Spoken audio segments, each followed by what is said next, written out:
అందరికీ నమస్కారం. గురుతత్వం ప్రేక్షకులకు విజ్ఞప్తి.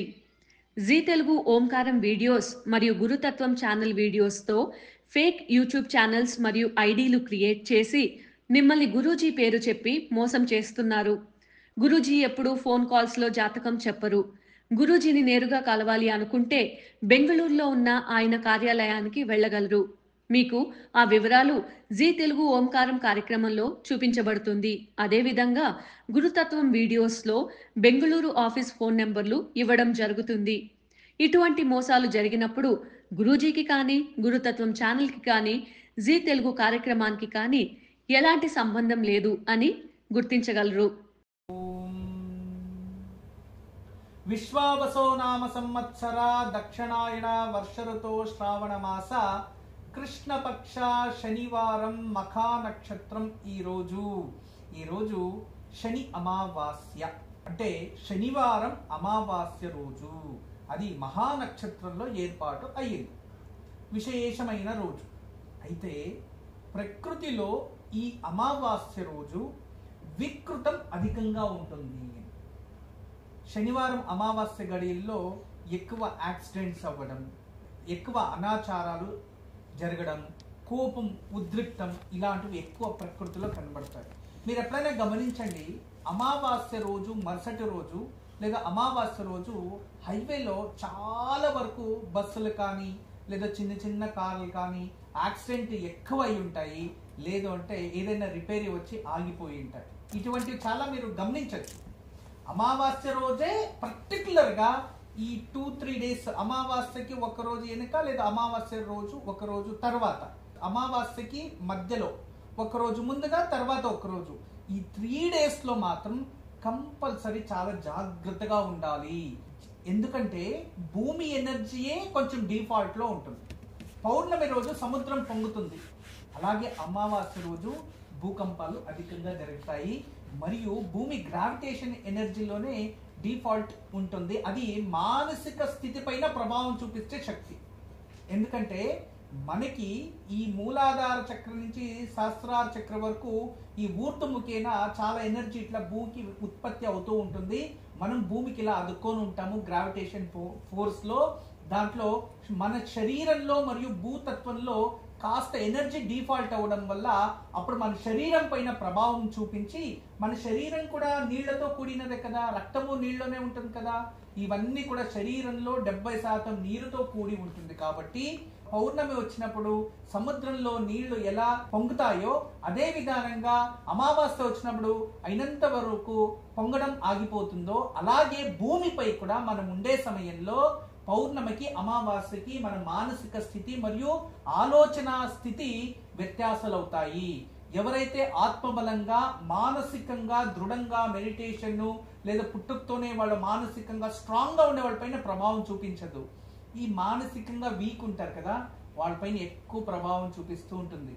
అందుకే అమావాస్య రోజు కొందరి పైన ప్రేత శక్తులు కూడా వస్తూ ఉంటాయి అంటూ ఉంటారు. అందుకే కొందరు అమావాస్య రోజు మనకి దయ్యాలు కనబడ్డాయి, భూతాలు కనబడ్డాయి అంటూ ఉంటారు. అందుకే అమావాస్య రోజు చాలా మందికి అమ్మవార్లు కూడా ఈ పూనకము అంటారు కదా, అవి కూడా వస్తూ ఉంటాయి. అంటే దీని అర్థం అమావాస్య రోజు ఎందుకు అంటే, మన బ్రెయిన్ లో కాన్షియస్, సబ్ కాన్షియస్ 2 మైండ్స్ ఉంటాయి కదా. ఆ కాన్షియస్ మైండ్ అనేది ఏదైతే ఉంటుందో దాని కెపాసిటీ తగ్గినప్పుడు, సబ్ కాన్షియస్ మైండ్ ఎనర్జీ ఎక్కువైనప్పుడు ఇటువంటివి జరుగుతూ ఉంటాయి. దాని నుంచి జాగ్రత్తగా ఉండాలి అమావాస్య రోజు ప్రయాణాలు చేసేటప్పుడు. అయితే ఈరోజు పితృ నక్షత్రము, పైగా శనివారం వచ్చింది.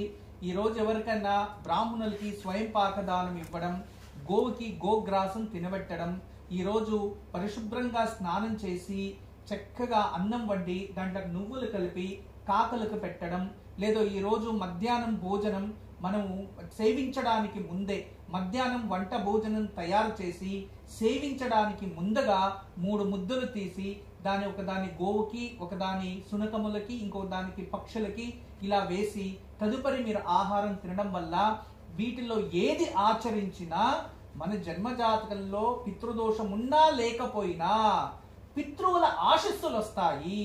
వాళ్ళు ఏదైనా తెలిసి తెలియకుండా వాళ్ళ కర్మలు మన వెనక ఏదైనా వెంబడబడుతుంటే అవి తగ్గుతాయి. పితృలోకంలో ఉన్న పితృదేవతల ఆశీస్సులు మనకి ప్రాప్తిస్తాయి అని అర్థం. అందుకే శ్రాద్ధలు అమావాస్య రోజే ఎక్కువ ఎందుకు ఆచరిస్తారు, శ్రాద్ధ కర్మలు అమావాస్య రోజే ఎందుకు ఆచరిస్తారు అంటే ఈ రోజు అమావాస్య, అందువలన మనము శ్రావణ మాసంలో అమావాస్య పితృదేవతల అమావాస్యగాను స్వీకరిస్తాము. తర్వాత ఎలాగో భాద్రపద అమావాస్య, మహాలయ అమావాస్య ఉంది. కానీ ఈ రోజు శనివారం రావడం వల్ల ప్రత్యేకంగా మనం ఆచరించడం మంచిది. ఇటువంటి చిన్న చిన్నవే ఆచరించడం వలన ఎన్నో శుభ ప్రతిఫలాలు మనకి ప్రాప్తిస్తాయి. పితృదేవతల ఆశీస్సులు కూడా ఉంటాయి. అయితే ఈరోజు పర్టికులర్గా ఓం నారాయణాయ నమః అనే నామాన్ని జపిద్దాం. ఓం నారాయణాయ నమః. ఈరోజు నారాయణాయ నమః అనే నామాన్ని జపించండి. ఈ నామానికి అమావాస్య రోజు చాలా శక్తియుతంగా ఉంటుంది. ఈరోజు చాలా శక్తి. ఈరోజు ఈ నామాన్ని ఎవరైతే జపిస్తారో వాళ్ళు ఏదైనా బ్రహ్మహత్య శాపం ఉన్నా, లేదు ఎవరైనా నిందించి శాపాలు మనపై పెట్టి ఉంటే, ఎవరైనా మానసికంగా తిట్టుకొని ఉంటే, లేదా మనం ఎవరికైనా ద్రోహం చేసి తెలిసి తెలియకుండా వాళ్ళల్లో మన చెడ్డోళ్ళైపోయినా అటువంటి కష్టాలు, అటువంటి కర్మ తగ్గుతుంది. శనివారం అమావాస్య నారాయణ నామస్మరణ మోక్షానికి దారి అని కూడా తెలియజేస్తూ ఉంటుంది ధర్మశాస్త్రం. అందువలన ఈ రోజు నారాయణ నామస్మరణమే మీకు మంత్రబలం, ఇక అదే దైవ బలం.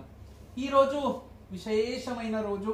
ఇక ఈరోజు మంచి మాట, జీవితంలో సమస్యని మనం భరించలేము, ఎదిరించలేము అనేటప్పుడు ఆ సమస్యకి పరిష్కారం వెతకడానికన్నా మౌనంగా ఉండడము 1000 రెట్ల మంచిదంట. చూడండి, 1000 రెట్ల మంచిది అంటే ఏదో ఒక విచారంలో మనకి ఏదో పెద్ద ఎత్తున సమస్య ఏర్పడుతుంది అంటే అక్కడ వాద వివాదాలు పెట్టుకోవడానికన్నా మౌనంగా ఉండడమే అది చాలా ఉత్తమోత్తమం అని ధర్మశాస్త్రం చెప్తూ ఉంది.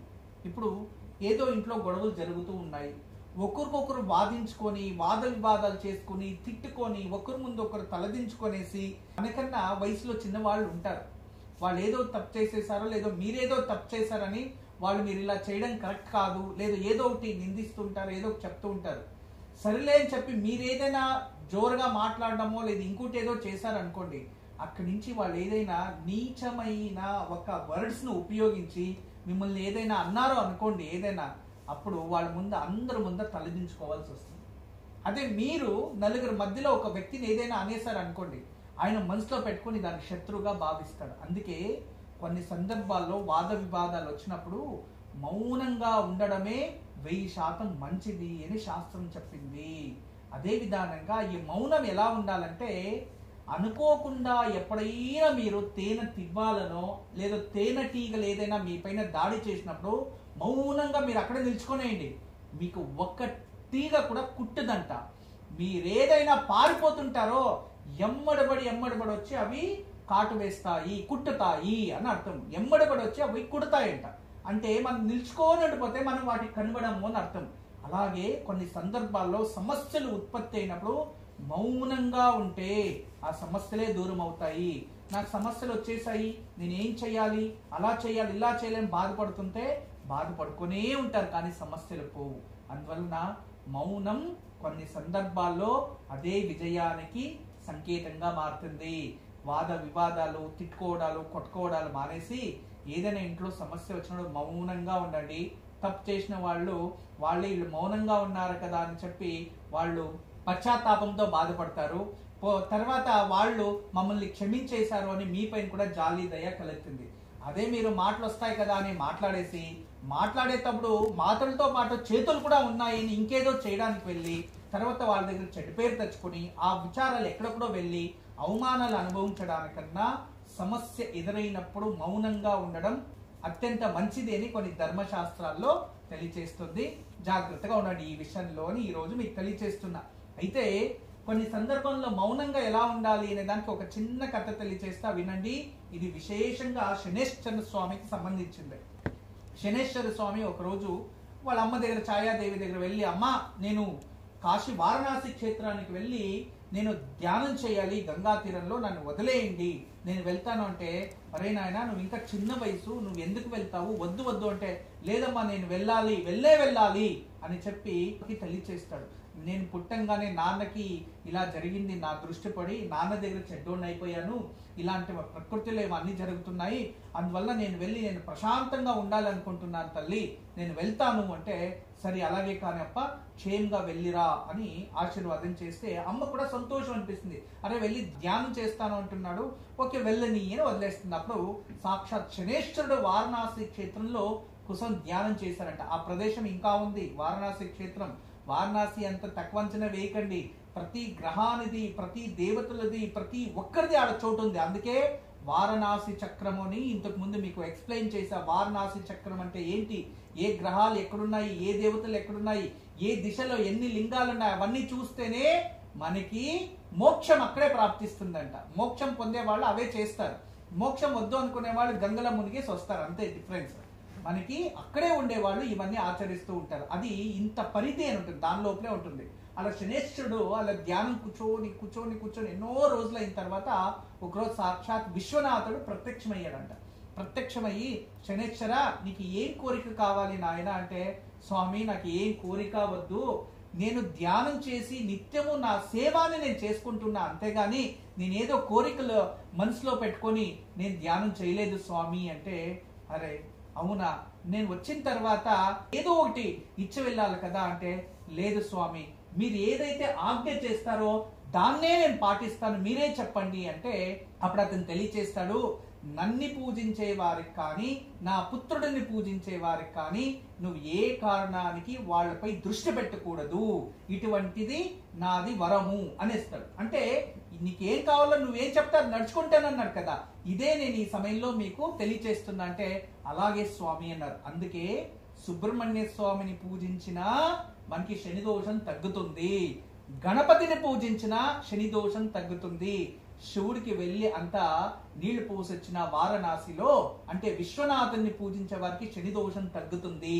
ఇది ధర్మశాస్త్రంలో విశేషంగా శని పురాణంలో ఇవి మనకి ఆధారాలు లభిస్తాయి. శని తలపై వచ్చినప్పుడు ఎవ్వరు మాట వినరు.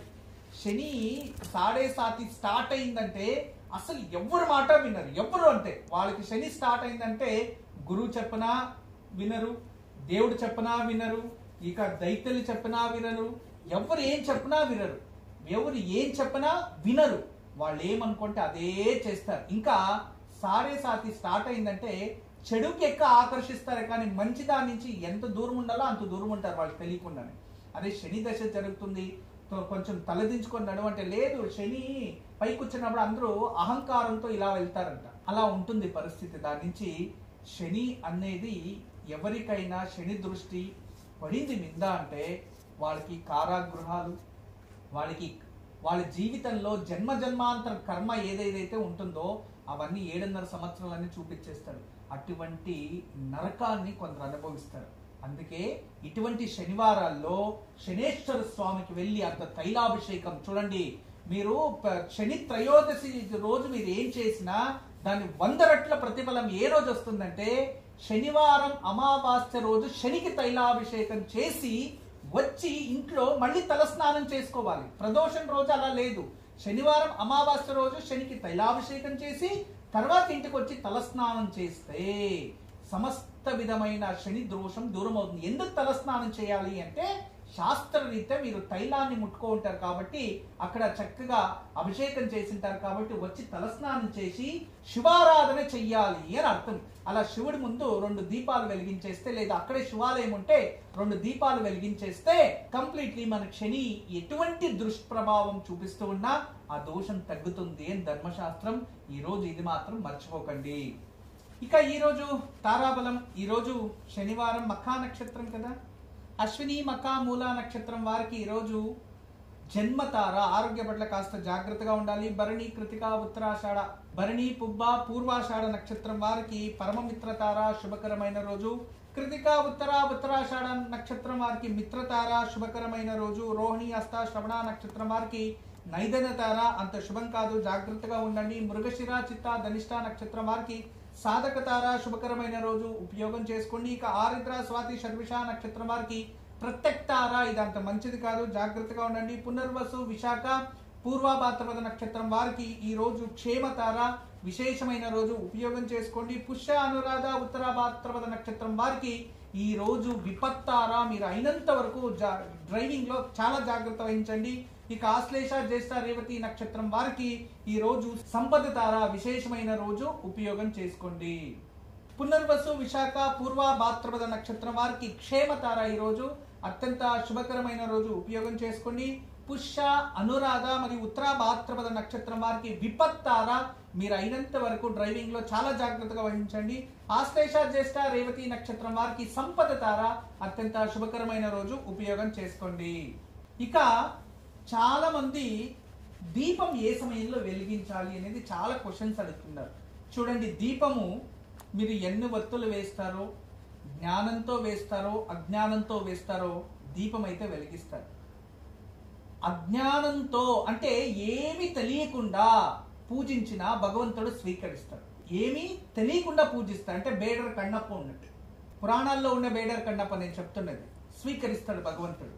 అయితే అన్ని తెలిసి లోపం చేస్తే భగవంతుడు స్వీకరించడు. ముగ్ధతో ఆచరించేది భగవంతుడు స్వీకరిస్తాడు. అన్ని తెలిసి నిర్లక్ష్యం చేసి మీరు పెడితే భగవంతుడు ఏ కారణానికి స్వీకరించడు. దీపం జ్యోతి పరబ్రహ్మ దీప జ్యోతి జనార్దన, దీపమే హరితో పాపం సంధ్యాదీపం నమోస్తుతే అని శ్లోకమే ఉంది. సంధ్యాకాలం అంటే ఏంటి? సూర్యోదయం అయ్యే సమయంలో సంధ్యాకాలము, సూర్యుడు అస్తమించే సమయంలో సంధ్యాకాలం. సూర్యుడు ఉదయించే సమయంలో ఏ రంగు ఎలా ఉంటాడో సాయంత్రం అస్తమించే సమయంలో కూడా అదే రంగు, అదే వర్ణం, అదే రంగు, అదే సైజు. బాగా గుర్తుపెట్టుకోండి, ఇది ఉదయించే సమయంలో ఏ రంగులో సూర్యుడు మనకి గోచరిస్తాడో అస్తమించే సమయంలో కూడా అదే రంగే ఉంటుంది. అదే అటువంటి కిరణాలే ప్రాప్తిస్తాయి. అందుకే సంధ్యాకాలంలో ఏ ఇంట్లో అయితే దీపం వెలిగిస్తూ ఉంటారో వాళ్ళు జన్మ జన్మాంతర పాపాలు దహిస్తూ ఉంటాయంట ఆ ఇంట్లో. అంటే తెలిసి తెలియకుండా అజ్ఞానంతోనో కర్మతో ఏదో చేసేసి ఉంటారు అనుకోండి, అవి నశిస్తూ వస్తూ ఉంటాయంట. అందుకే ఇంట్లో దయచేసి నేను మీకందరికీ తెలియచేసేది ఒకటే, మీ పిల్లలు ఉత్తమ సంస్కారవంతులు అవ్వాలన్నా, ఉత్తమ స్థితిలో ఉండాలన్నా ప్రహర్త సంధ్య సాయం సంధ్యా కాలంలో మీ ఇంట్లో దీపం వెలుగుతూ ఉండేలా చూసుకోండి. చూడండి ఆ ఇంట్లో ప్రశాంతత అనేది ఎంత బాగా అభివృద్ధి అవుతుందో.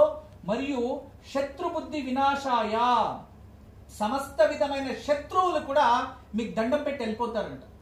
అంటే అంత గొప్ప సాయంకాలం ప్రహర్త కాలంలో అది ముగ్ధతో అంటే ప్రేమతో వెలిగించాలి దీపము అని.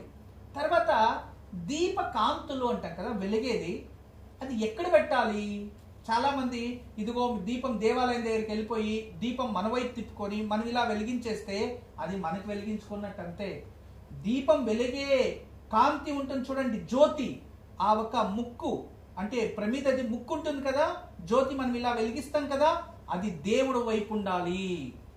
దేవుడు ముందు గర్భగుళ్ళు ఎత్తుకొని పెట్టేది అవసరంలే, మీ ఇంట్లో తెలుసుకొని ఇలా తిప్పండి. ఇప్పుడు మంగళారతి చేస్తారు, మనం ఇలా తిప్పుకుంటామా? లేదు కదా, దేవుడి వైపే తిప్పుతాం కదా. అలాగే దీపం కూడా దేవుడి వైపు వెలుగు ఉండాలి, దేవుడి వైపు ఆ కాంతులు ఉండాలి, అది దేవుడికి సమర్పిస్తాం. అదే మన వైపు ఇట్లు పెట్టుకుంటే ఓ ఇంట్లో పెట్టుకున్నట్టు, లేదా మనకి మనం పెట్టుకున్నట్టు. చూసుకోండి, మీకు మీరు దీపం పెడతారా, దీపం పెట్టేవారా దేవుడికి దీపంగా ఉంటారా అనేది మీ చేతిలోనే ఉంది. అందుకే భగవంతుని దీపం వెలిగించినప్పుడు ప్రమిద ఇలా పెట్టి 2 ఒత్తులు వేసి దీపం వెలిగించాలి, దేవుడు అటువైపు ఉంటాడు.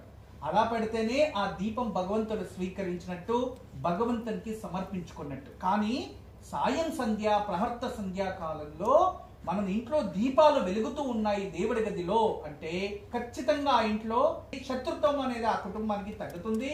మరియు ఆ ఇంట్లో ఉన్న సంతతి సంస్కారవంతులు అవుతారు. అంతేకాకుండా ఆ ఇంట్లో ప్రశాంతత అనేది ఏర్పడుతుంది.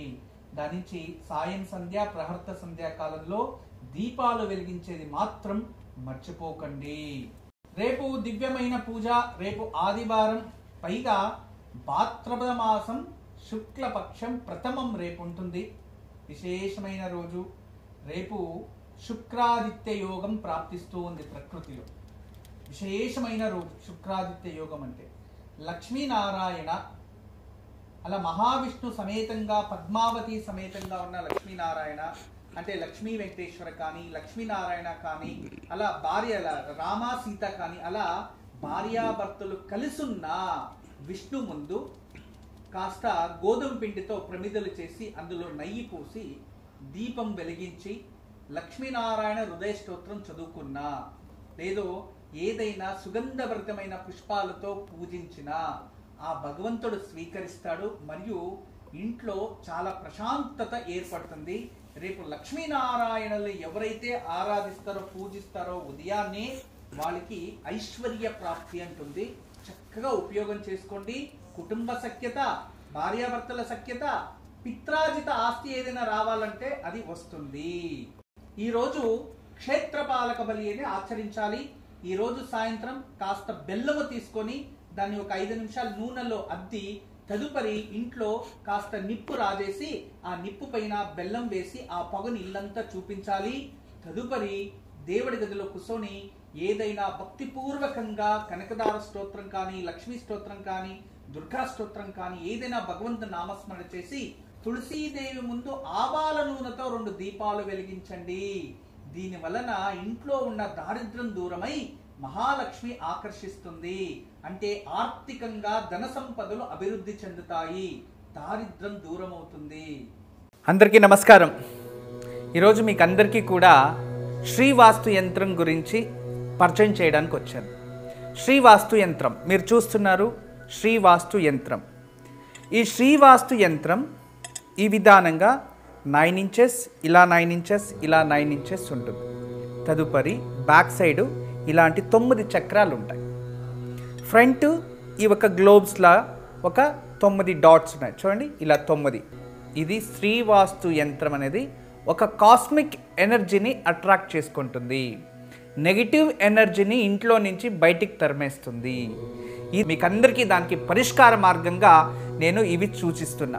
ఎందుకంటే చాలామంది పిల్లలు సరిగా చదువుతలేదు, ఇంకొకరు మా ఇంట్లో ప్రశాంతత లేదు, భార్యాభర్తల మధ్యలో సఖ్యత లేదు, దేవుడి గదిలో సరిగా పూజ చేయలేకపోతున్నా, ఇంట్లో ఏదో తెలియని బాధ అనిపిస్తుంది, మా ఇంట్లో ఎప్పుడు కూడా ఏదో తెలియని ఒక శ్మశానానికి వెళ్ళినట్టు అనిపిస్తూ ఉంటుంది, మా ఇంట్లో కలగానే ఉండదు ఎప్పుడు కూడా, ఇక మా ఇంటికి చాలామంది వచ్చిన వాళ్ళంతా వాస్తు దోషం అని చెప్తూ ఉన్నారు, మేము ఏం చేయాలి అని ప్రశ్నిస్తూ ఉండేవారు. వాళ్ళందరికీ కూడా ఒక మార్గోపాయం చాలా రోజుల తర్వాత రీసెర్చ్ చేసి ఇప్పుడు ఈ శ్రీవాస్తు యంత్రాన్ని మేము చూపిస్తున్నాం. ఈ శ్రీవాస్తు యంత్రాన్ని ఎప్పుడైతే ఎక్కడ ఫాల్ట్ అనిపిస్తుందో అక్కడ ఒక మేక కొట్టి తగిలించాలి అంతే. పిల్లలు చదువుతా లేదు, చదివే రూమ్లో పిల్లలు ఏకాగ్రతగా చదవాలి అనుకుంటున్నారా, అక్కడ ఒకటి తగిలించండి. మీరు నిద్రించే ఒక రూమ్లో మాకు సరిగా నిద్ర వస్తలేదు, పడుకుంటే చెడు కళలు వస్తున్నాయి, నిద్రించే గదిలో ప్రశాంతత లేదు అనిపిస్తుంది, అక్కడ ఒకటి తగిలించండి. లేదు ఎవరో వాస్తు దోషం అని చెప్పారా, ఇంట్లో వాస్తు దోషాని కోసం ఇంటి హాల్లో ఒకటి తగిలించండి. లేదా పూజ గదిలో ఏదో ప్రశాంతత లేదు, సరిగ్గా ఏకాగ్రత లేదు, మెడిటేషన్ చేయలేకపోతున్నా అంటే పూజ గదిలో ఒక మేక కొట్టి అక్కడ ఒకటి తగిలించండి. ఎక్కడైతే ఇంట్లో వాస్తు దోషం ఉంది అని ఎవరైనా చెప్తారో ఆ ప్రదేశంలో ఆ ప్లేస్లో జస్ట్ ఒక మేకు కొట్టి దాన్ని తగిలించండి, ఆ వాస్తు దోషం అక్కడి నుంచి వెళ్ళిపోతుంది. చాలా అద్భుతము, చాలా విశేషమైన శ్రీవాస్తు యంత్రం మీ వరకు తయారు చేయించాము. దీన్ని ఉపయోగించండి, దీన్ని లాభం పొందండి. నమస్కారం. వాస్తు యంత్రం సంప్రదించవలసిన నెంబర్లు 8844452344 040682766622.